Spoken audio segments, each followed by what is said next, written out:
নমস্কার বন্ধুরা, বিবেকের বাগানে আপনাদের আরও একবার স্বাগত জানাই। অনেক দিন পর আজকে একটি নতুন ভিডিও নিয়ে এসেছি আপনাদের সামনে।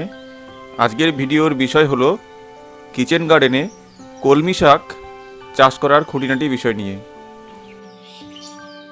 তো দেরি না করে চলুন সরাসরি চলে যাই চাষের বিষয়ে আলোচনা করতে।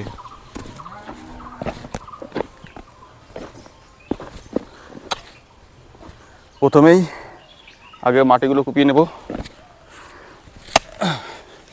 বাপরে, মাটি কোপানো বিশাল খাটির কাজ।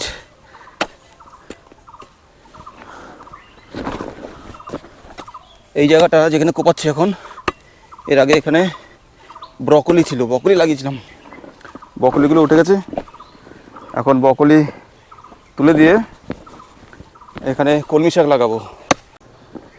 এখানে একটা বিষয় মনে রাখবেন যে কলমি শাক খুব ভালোভাবে যাতে গ্রো করে সেজন্য মাটিটা বেশ অনেকটাই ডিপ করে কোপাতে হবে। খেয়াল করে দেখুন, আমি কোদালের প্রায় পুরো কোদালটাই মাটির মধ্যে ঢুকিয়ে দিচ্ছি।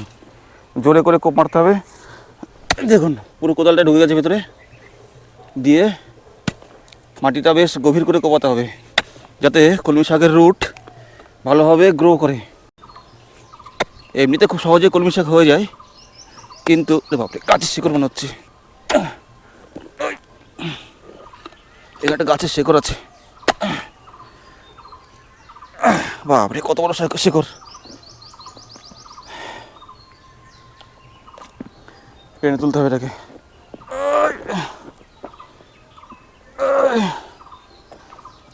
বাপরে দেখ, এত বড়, আমার থেকেও লম্বা এত বড় গাছের শিকড়। যে জমিটা কোপাচ্ছি এখন, এই জমিটা আমি রিসেন্টলি পারচেস করেছি, কিনেছি। টোটাল 8 কাঠা জমি, নিয়ার অ্যাবাউট 18 লাখ টাকা দাম, শুধুমাত্র only for the purpose of kitchen garden. তবে এখানে একটা কথা মনে রাখবেন, বীজ কিন্তু খুব ভালো কোয়ালিটির হওয়া চাই। আমি আমাদের বাড়ির এখানে একটা বীজের দোকান আছে, সেখান থেকে বীজ নিয়ে এসেছি। সেই বীজগুলো পরে আমি রোপণ করব। মাটিটা মোটামুটি কোপানো কমপ্লিট। এইবার কি করব, লেভেল করব। উঁচু নিচু জায়গাগুলো যেখানে উঁচু আছে সেই জায়গাগুলো লেভেল করে নিচু জায়গাগুলো ভরাট করে দেবো। এদিকটা একটু নিচু আছে আর এইখানটায় মাটি একটু বেশি আছে, ফলে এখান থেকে মাটি টেনে নিয়ে গিয়ে নিচু জায়গাগুলোতে দিয়ে দেবো।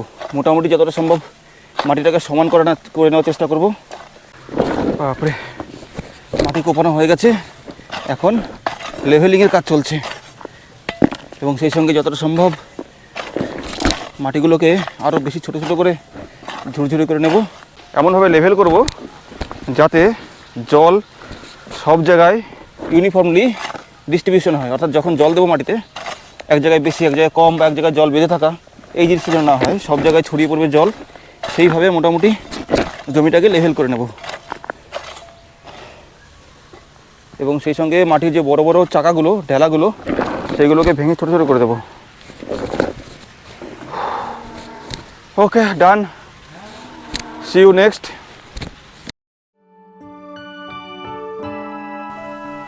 মাটিটা খুব ভালোভাবে কোপানো হয়ে গেলে তারপর মাটিটাকে একটু ভালো করে ভিজিয়ে নেব, কারণ মাটিটা বেশ শক্ত এবং শুকনো। এই অবস্থায় বীজ ছড়ালে বীজ থেকে চারা ভালোভাবে বেরোবে না।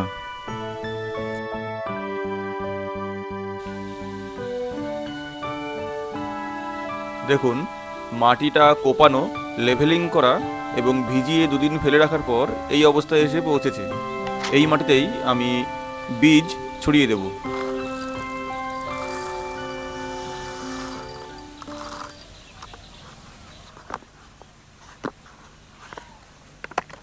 এগুলো হলো কলমি শাকের বীজ। এখানে 50 গ্রাম পরিমাণ বীজ আছে। 20 ফুট বাই 20 ফুট একটি জমির ফালিতে 50 গ্রাম বীজ যথেষ্ট। বীজগুলো দুইভাবে রোপণ করা যায়। প্রথমত, বীজগুলো 5-6 ঘন্টা জলে ভিজিয়ে ভেজা বীজ ছড়িয়ে দিতে পারেন, অথবা শুকনো বীজ সরাসরি ছড়িয়ে দেওয়া যায়। তবে শুকনো বীজ ছড়িয়ে দিলে ওপর থেকে জলের সেচ বাধ্যতামূলক। আমি বীজগুলো ভেজাইনি, সরাসরি শুকনো বীজ ছড়িয়ে দেব।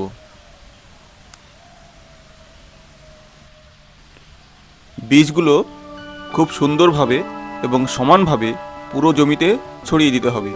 কোথাও কম, কোথাও বেশি, এই রকম যেন না হয়। বীজ ছড়ানোর উপরে চাষের ফলন অনেক অংশে নির্ভর করে, সেই বিষয়টা মাথায় রাখবেন।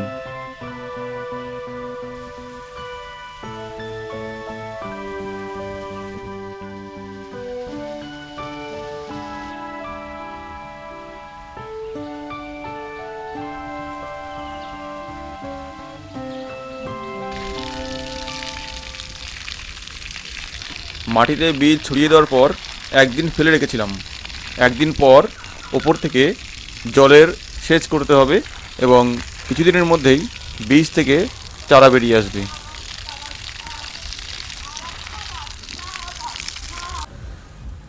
এই হচ্ছে আমার কলমি শাকের চাষ। এখানে দেখুন, এই যে কলমি শাকের বাগানটা দেখতে পাচ্ছেন, বীজ ছড়ানো থেকে এগুলোর বয়স 1.5 মাস, মোটামুটি খাওয়ার উপযুক্ত হয়েছে। এখানে গাছগুলো দেখুন কত সুন্দর, গাছে কোনো রকম পোকা লাগেনি। তবে গাছগুলোতে কিন্তু আমি কোনো সার প্রয়োগ করিনি বা কোনো পেস্টিসাইড, কেমিক্যাল কিছু দেওয়া হয়নি। শুধু বীজ ছড়িয়ে দিয়ে জল দেওয়ার এইটুকুই কাজ।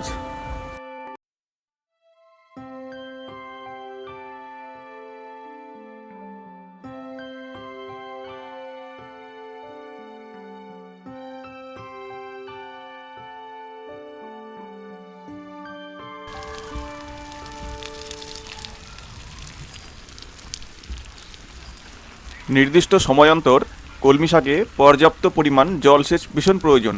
কলমি শাক মূলত জল নির্ভর একটি ফসল, ফলে গাছের গোড়ায় যাতে সবসময় ভেজা থাকে, এই জন্য নিয়মিতভাবে কলমি শাকে পর্যাপ্ত পরিমাণ জলসেচ অবশ্যই প্রয়োজন। না হলে গাছের পাতা শুকিয়ে হলুদ হয়ে যাবে এবং কলমি শাক নষ্ট হয়ে যাওয়ার সম্ভাবনা প্রবল।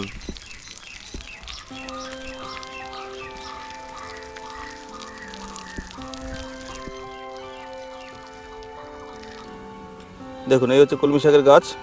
এখানটা কথা মনে রাখবেন, এই কলমি শাকগুলো মোটামুটি মাঝামাঝি জায়গা থেকে আমি কেটে নেব। এতে কী হবে, যদি আমি এই বরাবর কাটি তাহলে গাছগুলো গোড়া থেকে আবার ডগা বেরোবে। আমি শুধু এই উপরের ডগাটা কেটে নেব। এইখান থেকে এই ডগাটা কেটে নিলাম, ফলে এইখান থেকে এইখানে যে গোড়াটা কাটলাম, এই ডগা থেকে পরে আবার ডগা বেরোবে এই গোড়াটা থেকে, ফলে এটা অনেক দিন ধরে খাওয়া যাবে। তো চলুন কাটা যাক। এই যে এরকম করে করে মোটামুটি কেটে নেব।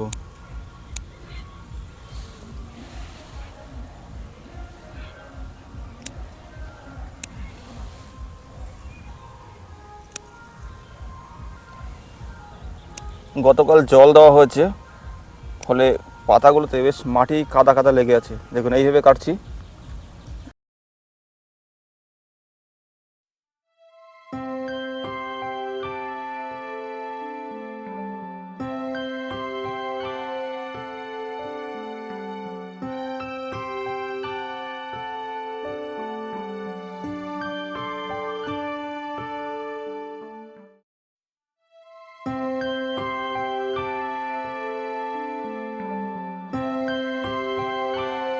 পরিশ্রমের ফসল আজকে তুলছি।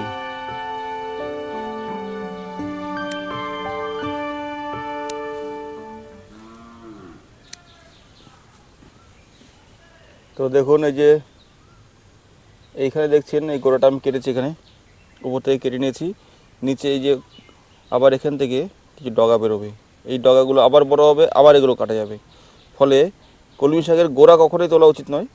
এই গোড়া আগা থেকে মোটামুটি মাঝামাঝি জায়গাতে কেটে নিলাম, এখান থেকে আবার ডগা বেরোবে, এগুলো আবার এখান থেকে সেই ডগাগুলো খাওয়ার উপযুক্ত হবে কিছুদিন পর।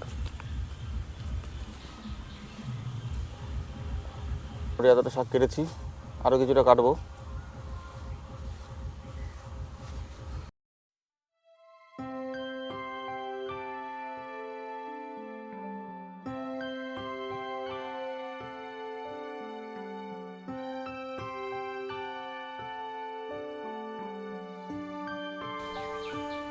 দেখুন মোটামুটি এক ঝুড়ি কলমি শাক তুলে নিয়েছি।